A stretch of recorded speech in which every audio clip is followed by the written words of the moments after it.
Good day. This is the final video for the course project of electricity and magnetism. The team, Tesla Toddlers. The members, Luis Fernando Cuenca, Camilia Valdivia, Bruno Hernández, Alfonso Díaz Infante, and Jesus Salvador López. Our teacher, Alejandro Aragon, sent us to survey what we know as DC, a building of tech mainly used by architects and design students. We had to analyze the Wi-Fi signal strength, the one that teachers and students use.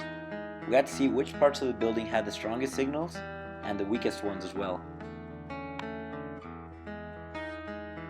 Our project was divided in parts. One part we had to measure using an app software called Wireless Mon, which would monitor the signal strengths in different parts of the building. And we also had to assume that there was a transmitting antenna in building 2, and we had to find out which were the obstacles and what was the distance from one building to the other. In this map I am showing you right now, the red dot represents building number 2, the one with the transmitting antenna, and the blue dot represents the building that was assigned to us, DC, with the receiving antenna.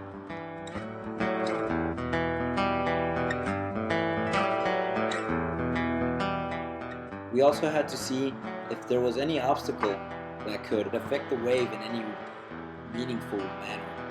There were a couple buildings, there was building number 3, and there were a couple trees which would cause a little bit of diffraction, but other than that, the wave could go perfectly well from one building to another. The reason the wave wouldn't be affected as much by diffraction is because both DC and building number 2 are taller than building number 3, and are taller than the trees that are obstructing as well, so the wave could travel freely. Another part of the project is that we had to analyze what parts of the building had a stronger Wi-Fi signal or had a weaker Wi-Fi signal. To measure the signal strength, we used the software Wireless Mon, which you can install on your computer, and we loaded the floor plans of the building. To get an accurate reading and the best results, we decided to measure the signal strength along the edges of the rooms and across the middle, giving us a better perspective of the propagation mechanisms that were present. While there are many access points throughout the whole building, there are some smaller rooms that don't have one, and thus the wave carrying the Wi-Fi signal suffers from dispersion.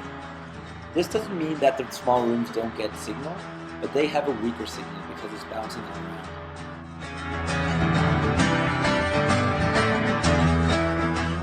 Another propagation mechanism that we found happens a lot inside the building is reflection. This happens when the wave hits an obstacle and it bounces back. So whenever we would test a signal close to a wall, we would have a stronger signal than if we tested it close to a window. Now, this is good for the people that are outside that get a stronger signal. But if you are inside and want a stronger signal, it's best if you stay close to a wall.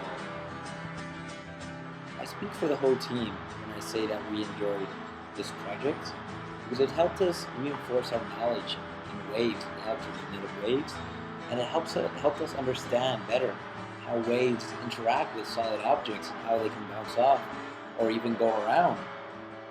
This project also helped Chucho understand how the radio waves travel into space. Something relevant was the usage of different frequency channels depending on the kind of communication done. He has a purpose of studying audio engineering, so the knowledge he has acquired is very important due to the deployment of microphones and radio frequencies to equalize wireless monitors and sound amplifiers. Luis first says that besides learning about waves, he learned about teamwork and organizing his time, which is very resourceful when you're a student in a university like DEC. This project also helped Kabila understand better about how waves travel and what kind of propagation methods can be presented. And because nowadays almost all technology has to do with waves, everything is connected with one another, it's very important to know about them.